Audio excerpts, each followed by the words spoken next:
시간은 하나님의 말씀을 봉독하는 시간입니다. 하나님의 말씀은 고린도전서 3장입니다. 3장 6절에서 9절 말씀 보겠습니다. 고린도전서 3장 6절에서 9절입니다. 제가 갖고 있는 성경으로는 265면 신약성경 265쪽입니다. 265면 고린도전서 3장 6절에서 9절, 저와 여러분이 한 절씩 교독합니다. 나는 심었고 아볼로는 물을 주었을 때 오직 하나님께서 자라나게 하셨나니 그런즉 심는 이나 물 주는 이는 아무것도 아니로되 오직 자라게 하시는 이는 하나님뿐이니라. 심는 이와 물 주는 이는 한 가지이나 각각 자기의 일한 대로 자기의 상을 받으리라. 우리는 하나님의 동역자들이요 너희는 하나님의 밭이요 하나님의 집이니라. 아멘. 옆사람 축복합니다. 함께 자라갑시다. 함께 성장합시다. 우리는 가족입니다.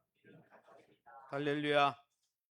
날씨가 무더워지니까 냉방병도 많고 또 저도 뭐 이렇게 오래 이렇게 시원한데 노출되니까 온몸이 쑤시고 아프고 이러더라고요. 우리 어른들도 옛날에 그랬잖아요, 그죠? 그래서 예배 드리실 때 한 25도, 26도 정도만 맞추시면 충분합니다. 저희 몸이 너무 격차를 많이 느끼면 면역 체계가 그 따라가다가 무너지거든요. 그러니까 여러분들이 보시고 조금 덥다고 하시는 분들은 부채를 이렇게 한번 붙이시면 좋을 것 같습니다. 그래서 제가 여기 앉아 있는데 너무 서늘해가지고 냉동창고에 들어와 있는 줄 알았어요. 자, 오늘의 말씀의 제목은 한번 따라할까요? 그리스도의 터 위에 성령의 지혜로 세웁시다. 그리스도의 터 위에 성령의 지혜로라는 제목으로 말씀 함께 나누기로 합니다. 사랑하는 우리 성도 여러분, 우리는 이 시대를 살아가면 굉장히 외형적으로 참 화려한 시대를 살아가는 것 같아요. 보이는 시대, 보이는 게 특별히 한국 사람들은 보이는 게 굉장히 화려하고 커야 되죠. 그래서 성수 소교가 아니에요. 성수 대교. 그죠? 또 뭡니까? 무슨 대교죠. 대자를 좋아하잖아요. 그와 마찬가지로 참 화려하고 눈에 보이는 게 화려해야 좋다 이렇게 생각하죠. 건물의 크기도 날로 커지고 있습니다. 예배 시스템이 완벽해지고 있죠. 기독교 프로그램이 교회마다 차고 넘칩니다. 겉으로 보기에는 그런 아주 왕성한 보기에 그럴싸한 교회들이 아주 우리 신앙이 아주 그런 교회를 다니면 아주 우리 신앙이 웅장해지는 것처럼 보여요. 저도 뭐 큰 교회에서 사역을 해봤기 때문에 뭐 10,000명 되는 교회도 있어봤고 2,000명 되는 교회도 있어봤고 해서 압니다. 심지어 뭐 교회 안에 국제 규격의 농구장이 있는 교회 지하에 그런 교회도 다녀봤고 했는데 우리가 많이 착각을 하죠. 보이는 게 화려하면 우리의 신앙도 화려하게 잘 자라고 있을 거다 이렇게 착각을 하죠. 그런데 어떻습니까? 다음 장면 한번 넘겨주시죠. 사실은요, 저 왼쪽에 나오듯이 겉은 아주 화려하고 네온 사인으로 화려한 건물인데 사실 그 안에 들어가 보면 저렇게 오른쪽처럼 완전히 뒤죽박죽, 겉만 껍데기만 그렇지 안은 다 썩어가고 있는, 혹시 그렇지는 않을까요? 오늘 본문에 등장하는 이 고린도 교회가 그랬어요. 고린도 교회는요, 은사가 많았습니다. 대부분의 사람들이 방언을 했고 예언을 했고 또 병 고치는 은사가 있었고 또 말재주가 뛰어났어요. 세상의 지식과 부유함, 왜냐하면 고린도 지역이 철학자들이 많았거든요. 요즘 필라소피죠, 그죠? 철학자, 철인들이 또 많았어요. 그러니까 은사도 많고 말도 잘하고 지식도 있고 부유하고 참으로 매력적으로 겉모습을 보면 저 모습처럼 왼쪽의 모습처럼 이야, 이 교회 대단한 교회다 이렇게 생각할 수 있는 교회였죠. 하지만은 사도 바울이 영적인 눈으로 그들을 진단을 해보니까, 영적 의사처럼 진단해 보니까 충격 자체였어요. 왼쪽이 아니고 오른쪽이었다는 것이죠. 그래서 성경에 이렇게 되어 있습니다. 그 다음 장면 넘겨주시면 우리가 함께 읽어보겠습니다. 같이 있습니다. 형제들아, 내가 육신에 속한 자 곧 그리스도 안에서 어린아이를 대함같이 하노라. 자기들은 성령 충만한 사람이라고 생각했습니다. 성령이 충만해서 더 이상 충만할 수 없다, 이보다 좋을 수는 없다, 우리는 최고봉에 올랐다, 그리스도의 완전한 자다 이렇게 생각했는데 사도 바울의 여러분 진단은 뭡니까? 의사로서 딱 청지를 되니까 뭐예요? 너희는 육에 속한 자다. 다른 말로 그리스도 안에서 어린아이다 이렇게 이야기하고 있는 거예요. 많은 은사를 경험하고 많은 것들을 가졌지만 그들은 하나님 앞에서, 특별히 사도 바울 앞에서 진단할 때 아주 미숙한 사람이다. 신앙생활을 하는데 세속적으로 신앙생활을 하는 사람이다. 이렇게 평가를 받고 있다는 거예요. 그 결정적인 증거가 뭡니까? 3절입니다. 3절을 제가 읽어보겠습니다. 이렇게 되어 있습니다. 너희는 아직도 육신에 속한 자로다. 왜 그렇게 이야기합니까? 이유가 나옵니다. 왜냐하면이 생략되어 있어요. 너희 가운데 시기와 분쟁이 있기 때문이다. 여러분, 시기와 분쟁, 갈라디아서 5장 19절에서 21절, 또 5장에 보면 성령의 열매가 있고 육신의 열매가 있는데, 성령의 열매는요, 하나님 기뻐하는 열매는 사랑과 희락과 화평과 오래 참음과 양선과 온유와 중성과 절제지. 이 시기와 분쟁은 어디 들어갔냐? 육신의 열매에 들어가 있어요. 여러분, 나는 바울파다, 나는 게바, 베드로파다, 나는 아볼파다 그러면서 서로 줄 서고 있었고 편가르기 하고 있었습니다. 교회가 연합되고 성령이 하나 되게 하신 것을 힘써 지키는 게 아니고 계속 짜갈라지고 있었어요. 짜게지고 있었어요. 그 이유가 뭡니까? 하나님의 진 예수 그리스도의 십자가를 붙든 게 아니고 그들이 세속의 가치관을 그대로 교회로 들고 왔기 때문이에요. 세상에는 누가 중요합니까? 보이지 않는 하나님이 중요한 게 아니에요. 자기가 중요해요. 자기 이름이 중요해요. 내가 누구 밑에서 배웠느냐? 자기 스승이 중요해요. 그러니 어떻습니까? 사람이 기준이 되고 누구에게 배웠나? 나는 아볼로파다. 나는 바울에게 배웠다. 바울파다. 예수가 기준이 아니고 사람이 기준이 되어버린 거예요. 세상의 기준이 그대로 밀고 들어온 거죠. 사랑하는 성도 여러분, 우리 교회 안에는 이런 세속적인 모습이 없습니까? 분명히 하나님 나라 백성으로 부름받았는데 하나님 나라 가치관과 하나님 나라 세계관으로 살아야 되는데 주여 주여 이름은 하는데 여전히 세속적인 가치관, 육신적인 가치관에 살면서 교회를 섬기고 있는 건 아닙니까? 오늘 바울이 제시하는 세 가지 단어를 통해서 우리의 신앙이 정말 예수 그리스도의 터 위에 반듯하게 세워져 있는지 스스로 자기를 성찰하면서 그리스도의 터 위에 건강한 신앙을 세워갈 수 있기를 예수 이름으로 축원합니다. 그러면 여러분, 건강한 신앙의 특징은 뭡니까? 왜 고린도 교회는 이렇게 분파가 많고 이렇게 나누어져 있고 많은 은사를 경험했지만은 이 바울의 눈에 볼 때 육에 속한 교회, 아주 미숙한 어린아이와 같은 교회라고 왜 그런 이야기를 들었습니까? 첫 번째는 그것을 회복하려면 한번 따라했다. 교회의 주권을 회복해야 합니다. 교회의 주인은 하나님뿐입니다. 이걸 놓쳤다는 거죠. 이게 본질인데. 그래서 오늘 바울은요, 사람을 자랑하고 파당을 지어 싸우는 이 고린도교의 미성숙한 문제를 해결하면서 진단했으니까 이제 처방을 내리겠죠. 의사처럼. 뭘 이야기합니까? 사역자가 뭐냐? 너네가 게바를 자랑하고 바울을 자랑하고 아볼로를 자랑하는데 그게 중요한 게 아니야. 사역자는 그냥 청직일 뿐이야. 종일 뿐이야. 진짜 교회의 주인은 누군 줄 알아? 하나님이야. 여러분, 기준, 옛날에 우리 운동장에서 우리 체육 활동하면 기준 하면은 기준 선생님이 딱 찍은 그 사람만 기준이 돼야 되지. 온갖 자기가 찍힘 받았다고 다 기준하면 어떻게 됩니까? 뭐예요? 흩어져요. 다 자기. 그랬던 거예요. 기준은 예수 그리스도고, 왜? 예수 그리스도의 터 위에 세워졌기 때문에. 기준은 하나님께서 이 교회를 세웠기 때문에 하나님이 기준이고, 기준이 하나면요 다 모이게 돼 있는데 기준이 사람이었다는 거예요. 우리가 6절 7절 우리 함께 읽어보겠습니다. 같이 읽습니다. 나는 심었고 아볼로는 물을 주었을 때 오직 하나님께서 자라나게 하셨나니 그런즉 심는 이나 물 주는 이는 아무것도 아니로되 오직 자라게 하시는 이는 하나님뿐이니라. 아멘. 이 6절 7절에 같은 말을 반복적으로 하고 있습니다. 핵심은 뭡니까? 오직 하나님이 자라게 하신다는 거예요. 앞에 나오죠? 오직 하나님께서 자라게 하신다. 또 어디에 나옵니까? 7절에 오직 자라나게 하시는 이는 하나님뿐이니라. 똑같은 말을 그냥 어순만 바꿔가지고 똑같이 말하고 있어요.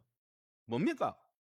바울은요, 사도 바울이 여러분 많은 일을 했지만 바울은 청지기였다는 거예요. 교회를 돌보라고 세운 정원사였다는 거예요. 복음의 씨앗을 뿌린 그 심는 정원사였고, 아볼로는 뭐합니까? 이미 심겨진 씨앗에 물을 준 정원사였다. 청지기였다는 거예요. 청지기는 종이죠. 주인은 따로 있어요. 그것을 관리하라고 잠시 맡겨진 사람들이었다. 그런데 이들은 청지기를 보고 주인인 줄 착각한 거예요. 그러니까 난 바울파, 게바파, 나는 무슨 파?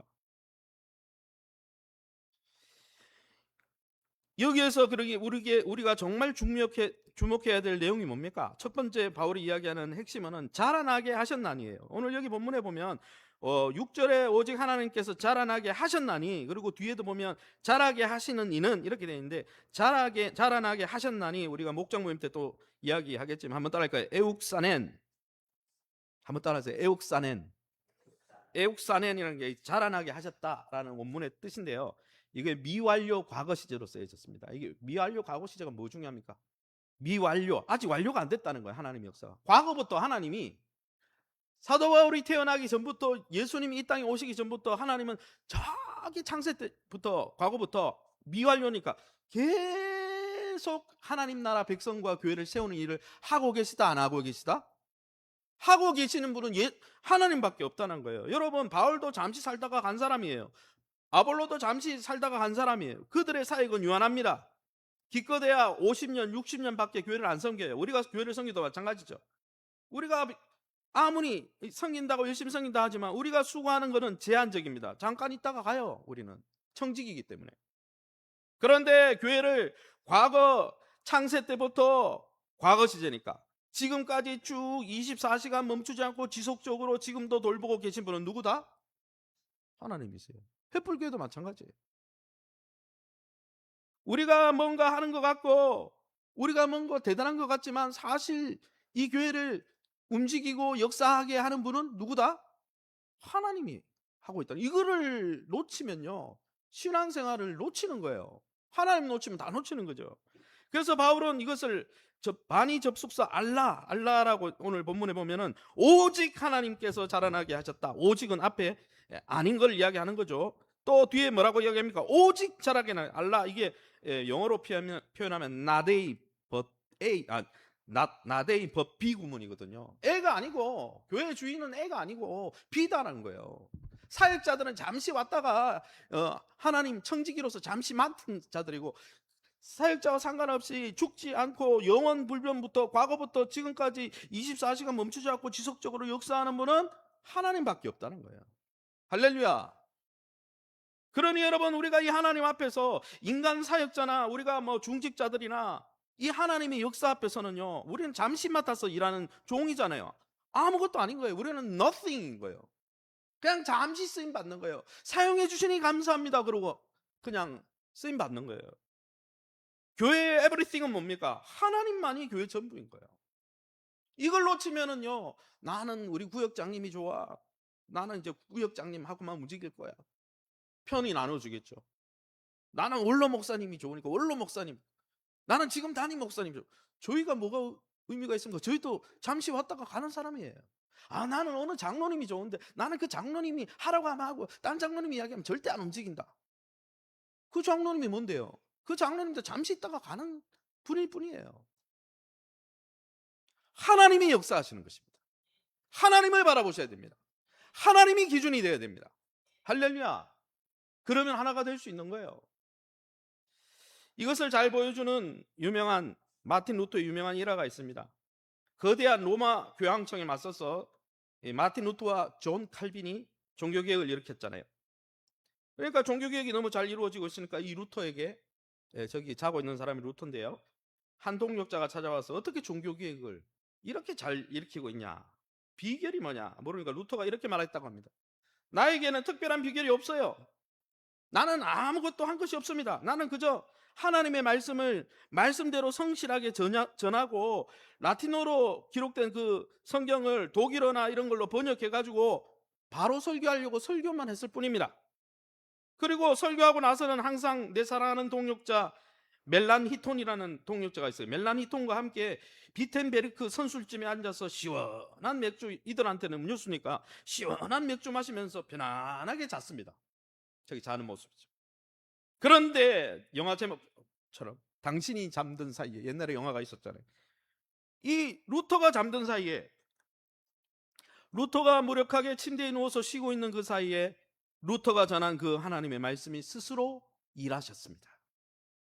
그 말씀을 들은 사람들의 마음을 하나님이 직접 깨우셨고, 그래서 일하고 자라게 하신 분은 내가 아니고 나는 통로였을 뿐이고 살아계신 하나님 한 분이 그렇게 하셨습니다. 사랑하는 성도 여러분, 우리는 자꾸 내가 교회를 세우려고 하는 거예요. 저의 마음에도 그런 게 있더라고요. 내 때 어떻게 됐으면 좋겠다. 또 어떻습니까? 여러분들이 어떻습니까? 내가 좀 이름 있게 이렇게 좀 이렇게 뭡니까? 빛깔나게 교회를 좀 섬겨가지고 공로가 있으면 좋겠잖아요. 또 어떻습니까? 여러분의 가정과 자녀를 세울 때 어떻게 하면 내 힘으로 어떻게든 한번 통제해 보려고 그러잖아요. 그러면 잘 될 것 같아서 통제해 보십시오.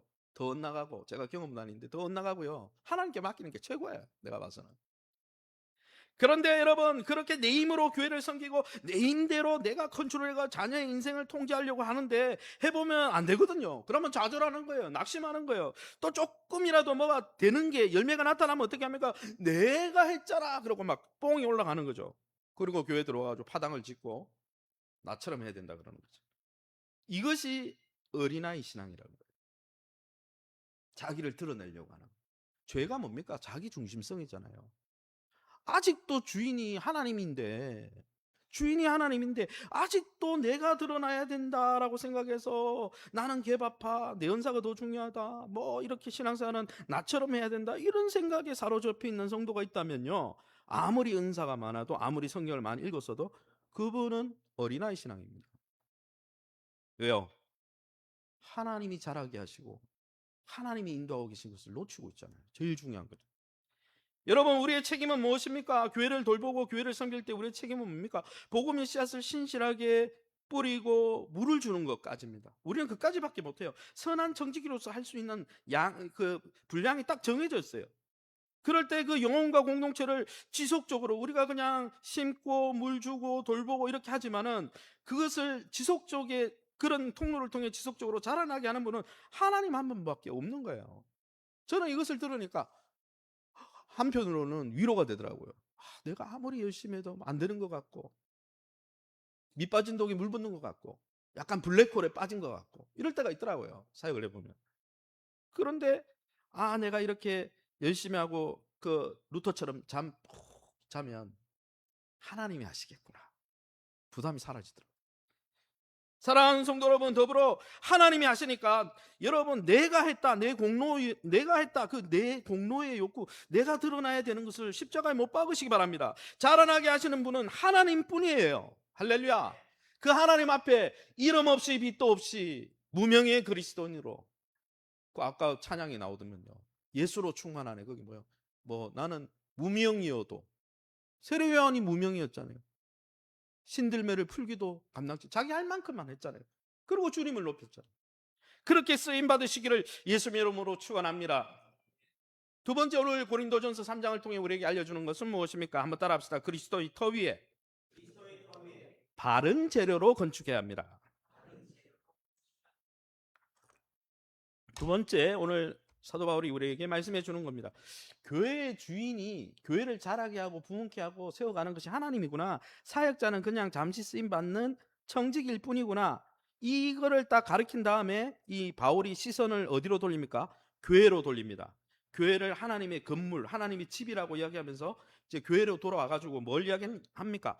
이 건물을 우리가 섬기고 있잖아요, 교회를. 교회가 이 건물이 아니죠. 건물로 비유했을 뿐이지 성도들의 이 모임이 교회입니다. 이 모임을 섬기기 위해서 우리가 목회자도 있고 부교육자도 있고 장로님도 있고 권사님, 안수집사님, 서리집사님, 뭐 성도님 다 있잖아요. 우리가 같이 섬기는 거잖아요, 교회를.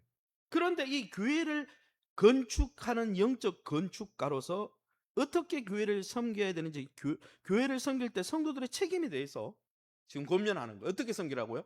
그리스도의 터가 있으니까 교회는 그리스도가 중심이죠. 예수님이 중심. 예수님의 터에 걸맞는 재료로 섬기면서 교회를 세워가야 된다는 거예요. 할렐루야. 우리 10절과 11절 말씀 우리 함께 읽어봅니다. 같이 읽습니다. 내게 주신 하나님의 은혜를 따라 내가 지혜로운 건축자와 같이 틀을 닦아두매 다른 이가 그 위에 세우나 그러나 각각 어떻게 그 위에 세울까 조심할지니라.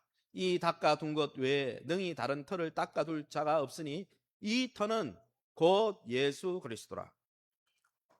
교회를 세우신 분도 하나님이 집이고 교회의 기초석도 누구다? 예수님. 그러니 어떻게 해야 된다는 거예요? 우리가 교회를 섬길 때 여러분, 바울이 고린도 교회에 목숨 걸고 닦아놓은 터가 하나 있었습니다. 그 터가 뭡니까? 예수 그리스도의 십자가 복음뿐입니다. 이 예수님의 십자가 터 위에 건물을 고린도 교회가 올리고 있었던 거죠. 그런데 착각했던 건 뭐냐 하면, 처음에 착각했던 건 교회 주인이 사역자들인 줄 알았죠. 그리고 두 번째는 뭐냐? 그리스도의 터 위에 세우면 그리스도의 터, 그리스도가 중심이니까 그리스도의 기준에 맞게 올려야 되잖아요. 그래서 뭐라고 말하고 있습니까? 조심해라 그랬어요. 오늘 너희가 교회를 그리스도의 터 위에서 섬기고 있는데 어떻게 그 위에 세울까 조심할지니라. 이게 여러분 핵심이거든요.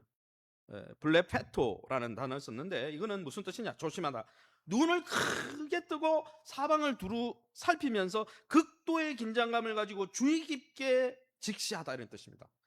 아주 큰 긴장감과 주의감을 가지고 세워가라는 거예요. 왜 그렇습니까? 그리스도라는 터가 완벽할지라도 여러분, 세워가는 우리의 동기와 우리가 사용하는 사역의 재료가 잘못되면, 잘못된 재료로 섬기면 어떻게 됩니까? 터는 잘해서 공구리 쳐가지고 터를 잘 닦아놨는데 위에 올리면서, 터를 올리면서 여러분 뭐 중국제 뭐 쓰고 또 뭐 이렇게 안에 뭐 벙크 낳는 거 쓰고 값싼 거 쓰면서 막 쓰면 어떻게 됩니까? 나중에 아파트 지으면 어떻게 돼요? 터는 괜찮았어. 어떻게 됩니까? 무너지. 인명사고 나고 무너지. 여러분, 예수 그리스도로 구원받았지만 우리가 예수 그리스도의 기초 위에 우리가 바른 동기와 영적인 바른 재료로 우리가 세워가지 않으면 부실 건축으로 무너질 수 있는 거예요. 바울은 변하지 않는, 그러기에서 바울은 변하지 않는 금과 은과 보석으로 세워라. 타버릴 재료인 나무와 풀과 직과 같은 아주 쉽게 구할 수 있는 세상적인 방법 쓰지 말고 금, 은, 보석과 같이 불로 타지 않는 영원한 가치가 있는 하나님 나라 세계관과 가치관과 성령의 열매를 따라, 말씀의 열매를 따라 늦더라도 더디더라도 그거로 교회를 세우고 섬겨라. 이렇게 이야기하고 있다는 거죠. 우리가 이렇게 교회를 조심성 있게 섬겨야 될 이유를 잘 보여주는 비유가 하나 있습니다. 한번 넘겨주세요. 이 바이올린이 뭔 것 같습니까? 이 바이올린이 수십억 합니다. 예, 그 밑에 나오는데 스트라디 바리우스라는 바이올린입니다. 이건 뭐 바이올린 연주하는 분들에게는 아주 고가죠.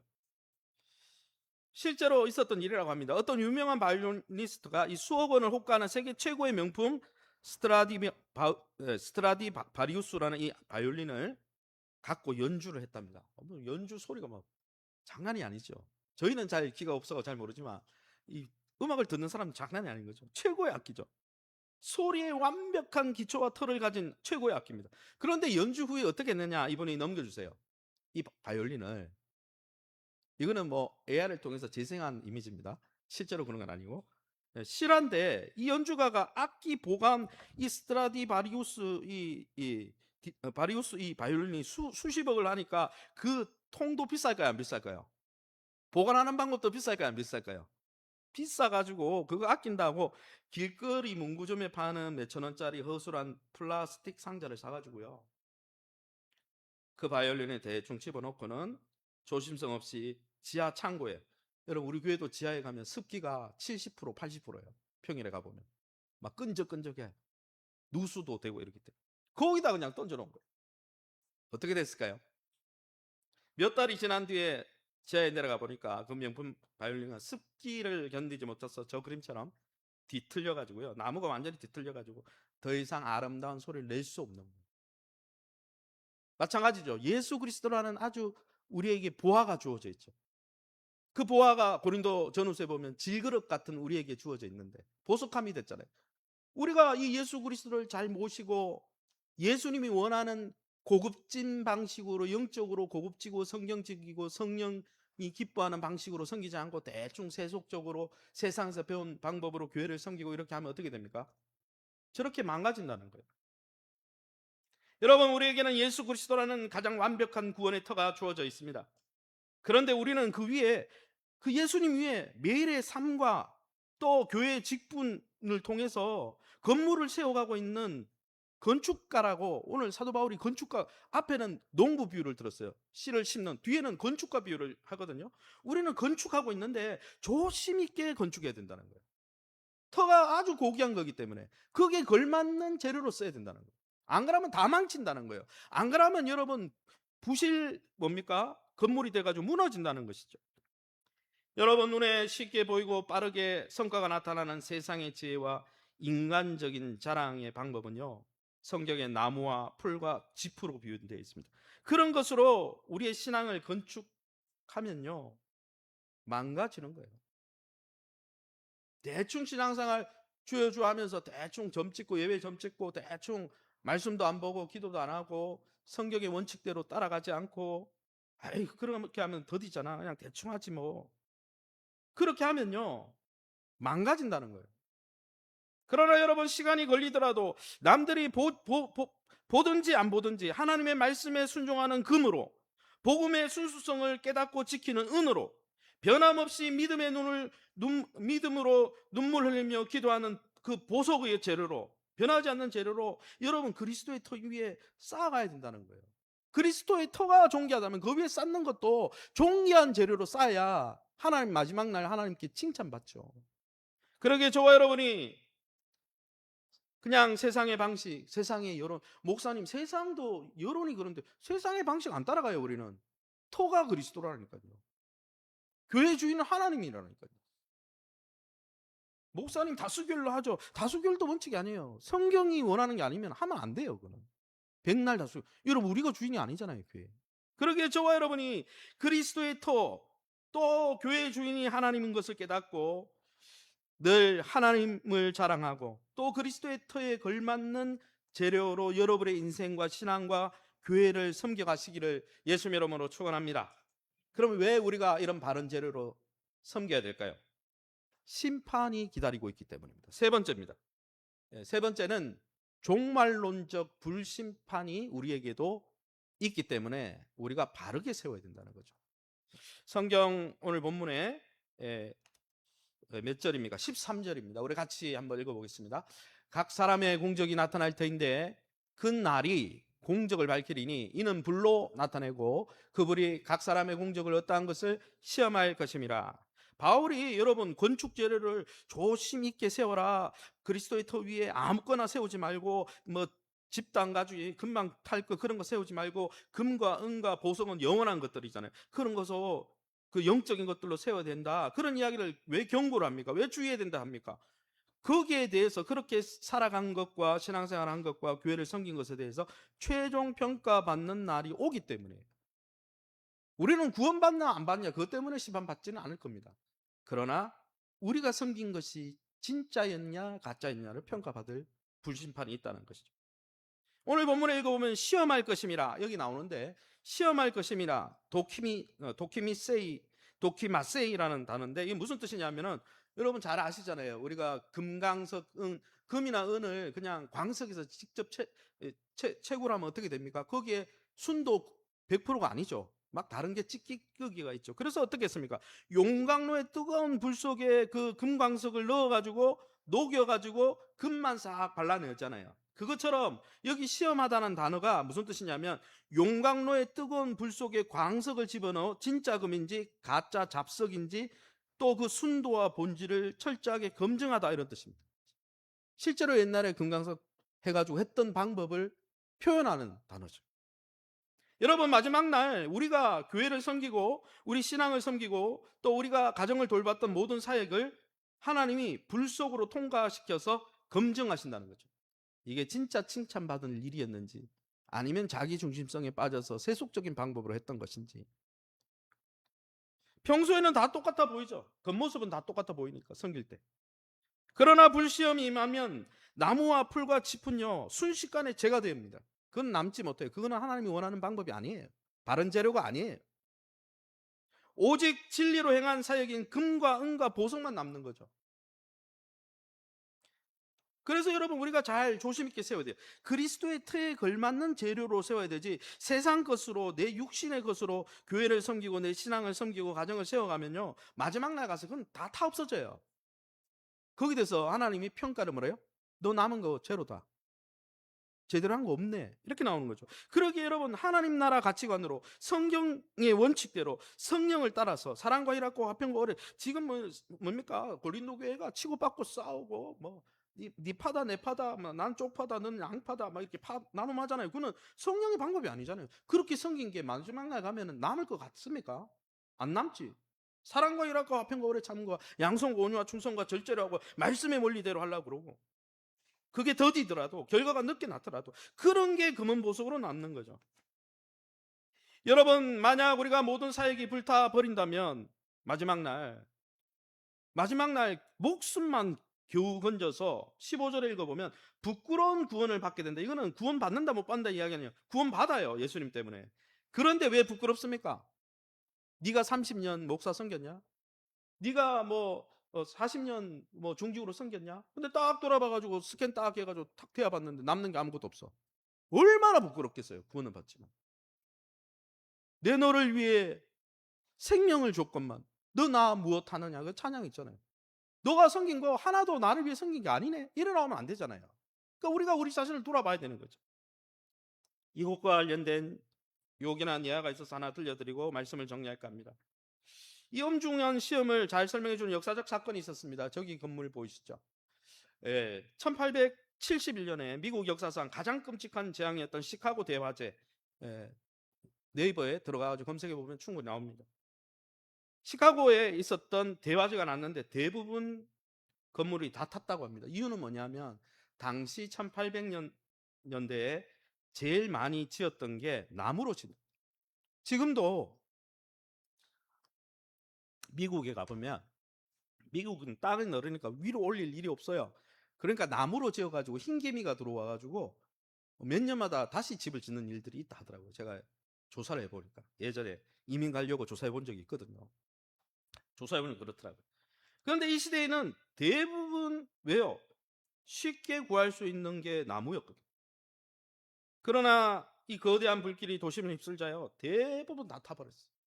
그리고 저 중앙에 있는 저 탑만 남았는데요, 저 살아남은 건물이 시카고 워러타워입니다. 워러타워니까 물로 지었나요? 아니요. 물로 어떻게 짓겠습니까?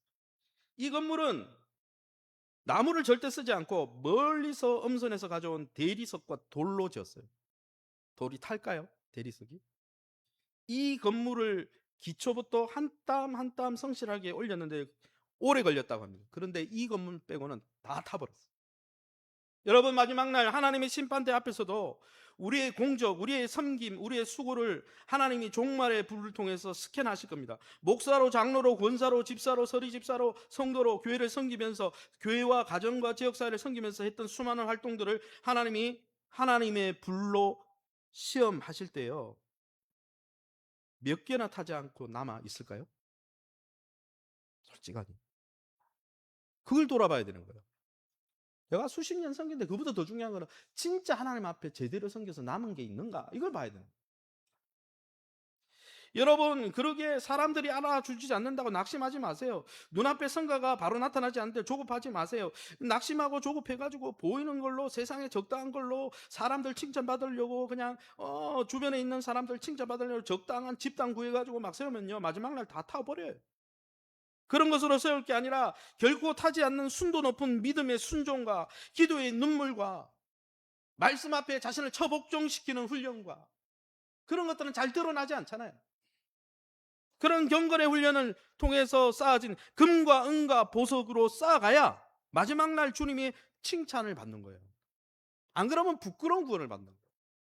제 말씀 정리하겠습니다. 사랑하는 성도 여러분, 사도 바울이 고린도전서 3장 1절에서 15절에서 우리에게 주는 궁극적인 메시지는, 정말 여러분의 주인이 예수님이 되고 이 교회의 주인이 하나님이라면 이제는 인간 중심, 세상을 기준으로 하는 그러한 표준, 그 인간 중심의 그 기준과 세상을 표준으로 삼은 그 기준에서 하나님 중심의 기준으로, 복음의 기준으로 전환해야 한다는 거예요. 우리가 하나님 백성 되놓고 왜 세상 기준을 갖고 교회를 섬기고 왜 세상 기준을 갖고 가정을 돌보고 있습니까? 그건 하나님 앞에 마지막 날 하나도 안 남는 거예요. 여러분, 우리 원로 목사님 이야기한 대로 신앙은 주인이 바뀌는 거라면서요. 예수님으로 주인이 바뀌고 하나님으로 주인 바뀌었으면 하나님이 원하는 방식으로 섬기고 세워가야 되죠. 내가 여전히 주인 돼가지고 아니야 난 그래도 세상의 방법이 좋아. 그 나중날 하나도 안 남는다니까요. 여러분 우리는 더 이상 사람의 조건을 자랑할 필요가 없고 파당을 지어 싸우는 육신의 어린아이에 머물러서는 안 되는 거예요. 공동체를 자라게 하시는 분은 오직 하나님 한 분밖에 없는 거예요. 그러기 여러분 우리가 아무리 열심히 섬겼더라도 내 공로의식을 십자가에 못 박으시기 바랍니다. 더불어서 우리가 예수님의 터 위에 있다면 우리가 어떤 동기와 어떤 재료로 지금 가정을 돌보고 교회를 섬기고 있는지 조심스럽게 살펴보십시오. 이게 마지막 날 하나님이 검증할 때 남을 것인지, 정말 하나님의 방법으로 한 것인지, 자기 중심성에 빠져서 그냥 나를 위해서 내 방식대로 한 것인지 검증을 하셔야 돼요. 사람은 속을지 몰라요. 목사는 속을지 몰라요. 그러나 하나님은 속지 않으십니다. 중심을 꿰뚫고 계십니다. 코람되어 하나님 앞에서 행하시기 바랍니다. 그러기에 사랑하는 성도 여러분, 화려하지만 불타 없어질 나무와 풀과 지폐 인생을 거부하고 예수 그리스도라는 완전한 반석 위에 하나님의 말씀과 성령의 지혜와 또 성령이 기뻐하는 열매들로 그 영원한 재료로 여러분의 삶을 아름답게 세워가시다가 마지막 날 불심판 앞에서 그 모든 것들이 남아서 하나님이 뜻대로 섬겼는데 이렇게 됐습니다. 그때 뭐라고 하시겠어요? 너는 내 옆자리에 와서 앉아라. 영광의 면류관 같이 쓰고 그 하나님 앞에 면류관을 다시 돌려드리는 저와 여러분 다 될 수 있기를 예수님의 이름으로 축원합니다.